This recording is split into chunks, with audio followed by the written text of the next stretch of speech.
मुख्यमंत्री सुखविंदर सिंह सुक्खू की अध्यक्षता में शिमला में प्रदेश मंत्रिमंडल की बैठक आयोजित हुई है। इस बैठक में कई महत्वपूर्ण निर्णय लिए गए, जिनमें राज्यपाल के अभिभाषण के प्रारूप को स्वीकृति, नियंत्रक और महालेखा परीक्षक की रिपोर्ट प्रस्तुत करने की अनुमति, विभिन्न विभागों में 145 नए पदों की स्वीकृति, स्वास्थ्य सेवाओं का विस्तार और पारंपरिक कत्था उद्योग में सुधार से जुड़े फैसले शामिल हैं।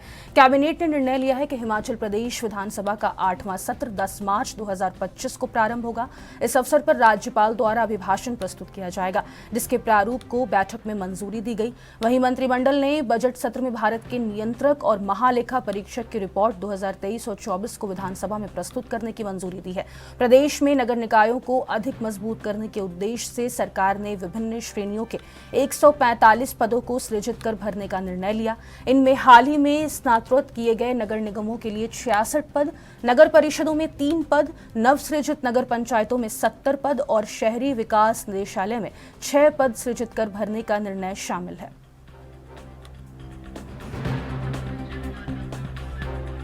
और इसी खबर पर ज्यादा जानकारी के लिए हिमाचल प्रदेश की ब्यूरो चीफ टीना ठाकुर हमारे साथ फोन लाइन पे जुड़ गई हैं। टीना, मुख्यमंत्री सुखविंदर सिंह सुक्खू की अध्यक्षता में शिमला प्रदेश में कैबिनेट की बैठक हुई है, जहां पे 145 पद भरने की नियुक्ति समेत तमाम फैसले लिए गए हैं। और क्या कुछ फैसले महत्वपूर्ण रहे इस बैठक में? जी बिल्कुल, देखिए फातिमा, कैबिनेट की मीटिंग थी और मुख्यमंत्री सुखविंदर सिंह सुक्खू की अध्यक्षता में हुई है। और इसमें सबसे महत्वपूर्ण यही रहा कि हिमाचल विधानसभा का जो बजट सत्र है उसमें राज्यपाल ने जो अभिभाषण है पढ़ना है उसको मंजूरी यहाँ पे प्रदान की गई है। और इसके अलावा जो कैग की रिपोर्ट है 2023-24 की उसको भी प्रस्तुत करने की कैबिनेट ने मंजूरी प्रदान की। यानी ये जो कैग की रिपोर्ट है बहुत इम्पोर्टेंट होती है और ये जो सत्र चल रहा होगा बजट सत्र, उस दौरान जो है ये जो सदन के भीतर जो है इस कैग रिपोर्ट को प्रस्तुत किया जाएगा। उसके अलावा जो ये मीटिंग है इसमें सबसे बड़ी वही बात थी कि 145 नए पद सृजित करने की, नगर निकायों को मजबूती प्रदान करने के इरादे से ये फैसला लिया गया है। और इसमें जो सबसे ज्यादा ये जो अधिक जो अभी नए नगर निगम बनाए गए हैं उनमें 3 जो नगर पंचायत में 70 पद और शहरी विकास निदेशालय में 6 पद सृजित करने का इसमें फैसला लिया गया है। और इसके अलावा कत्था उद्योग में बड़े सुधार किए गए हैं। पारंपरिक भट्टियां अब की जगह जो अब आधुनिक भट्टियां यहाँ पे लगाई जाएंगी और जो सभी कत्था भट्टियां हैं उसको राज्य के मुख्य बायलर निरीक्षक के पास अनिवार्य रूप से पंजीकृत कराना होगा। यानी अभी तक जो है जरूरी नहीं था, लेकिन अब जो है ये सारी जो राज्य में चल रही हैं उसको मुख्य बॉयलर निरीक्षक के पास अनिवार्य रूप से पंजीकृत कराना जरूरी कर दिया गया है। और इसके अलावा जो ये जो निर्णय है कत्था उद्योग को लेकर लिया हुआ, इसको कहा जा रहा है कि कत्था उद्योग को आधुनिक तकनीक से जोड़ा जाएगा और उत्पादन की गुणवत्ता में इससे सुधार होगा।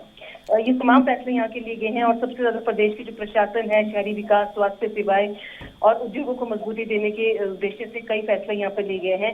और ये भी कहा जा रहा है कि बजट सत्र में इन फैसलों को लागू करने की प्रक्रिया पर विस्तृत रूप से यहाँ पे चर्चा भी की जाएगी। जी टीना, मंत्रिमंडल ने बजट सत्र में भारत के परीक्षक की रिपोर्ट 2023-24 को विधानसभा में इस बार प्रस्तुत करने की मंजूरी दी है। इसमें क्या कुछ खास रह सकता है? और अगर हिमाचल प्रदेश की हम बजट सत्र की इस बार की बात करें खासकर, तो क्या लोक लुभावन योजनाएं इसमें शामिल हो सकती हैं? इस पर जानकारी दीजिएगा।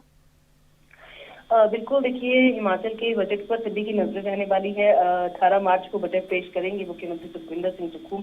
और उस दौरान यही कहा जा रहा है कि जिस तरह से कहा जा रहा है बार बार कि हिमाचल की जो वित्तीय स्थितियां है वो ठीक नहीं है। अब देखने वाली बात यही है कि हिमाचल की जनता जो लगातार मांगे कर रही है, विभिन्न विभागों में जिस तरह की जो मांगे सरकार को भेजी गई है, क्या वो बजट में शामिल हो पाती है या नहीं, ये देखने वाली बात यहाँ पे रहने वाली है। और मुख्यमंत्री जिस तरह से लगातार बात कर रहे हैं हिमाचल की वित्तीय स्थिति को सुधारने के लिए, उसमें अब ये देखने वाली बात फातिमा यहाँ रहने वाली है कि लगातार जो टैक्स फ्री बजट हिमाचल सरकार पेश करती जा रही थी, क्या इस बार भी बजट टैक्स फ्री होगा? क्योंकि उसकी थोड़ी संभावना कम दिखाई दे रही है, क्योंकि सरकार लगातार कह रही है कि कड़े फैसले लेने होंगे और जनता को भी जो है उसमें साथ देना होगा। तो यहाँ देखने वाली बात यही रहने वाली है कि जो कड़े फैसले की सरकार बात कर रही है है, क्या उसका असर जो है या इस बार के बजट पे दिखेगा?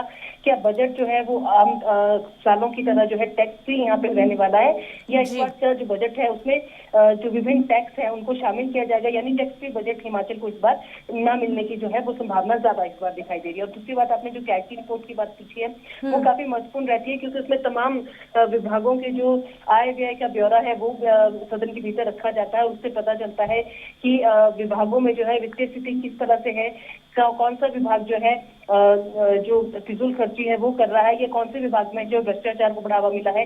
तमाम तरह की जो कैग की रिपोर्ट है वो विस्तृत रूप से उसमें सारी चीजें जो है वो रखी जाती हैं, और उसमें सरकार को सुझाव भी दिया जाता है कैग की तरफ से कि क्या अगर आप जरूरी कदम उठाएंगे तो उससे जो है इन परिस्थितियों पे जो है वो लगाम लगाई जा सकती है, उनको रोका जा सकता है। तो दोनों चीजें यहाँ पे काफी महत्वपूर्ण रहने वाली है। कैग की रिपोर्ट जब पेश होगी तो अब ये देखने वाली बात है कि जिस तरह से सरकार लगातार कह रही थी कि विभागों के पास पैसा नहीं है, चीजें जो है परियोजनाएं जो है अटकी पड़ी है, अब ये देखने वाली बात है कि कैग अपनी जो रिपोर्ट है उसमें जो वो चीजें जो रिपोर्ट अपनी उसने बनाई है उसमें जो है ये चीजें कैसे दर्शाई जाती हैं, और कैसे ये बताया जाता है कि हिमाचल की वित्तीय स्थिति का इस वक्त जो है क्या जो वित्तीय स्थिति जो है किस तरह की हिमाचल की इस वक्त है, और कैसे अगर कदम उठाएंगे तो किस तरह से जो है हालातों को जो है सुधारा जा सकता है। चलिए, बहुत शुक्रिया टीना तमाम जानकारी साझा करने के लिए। तो कैबिनेट की बैठक में कई महत्वपूर्ण फैसलों पर मुहर लगा है। आपको बता दें 18 मार्च से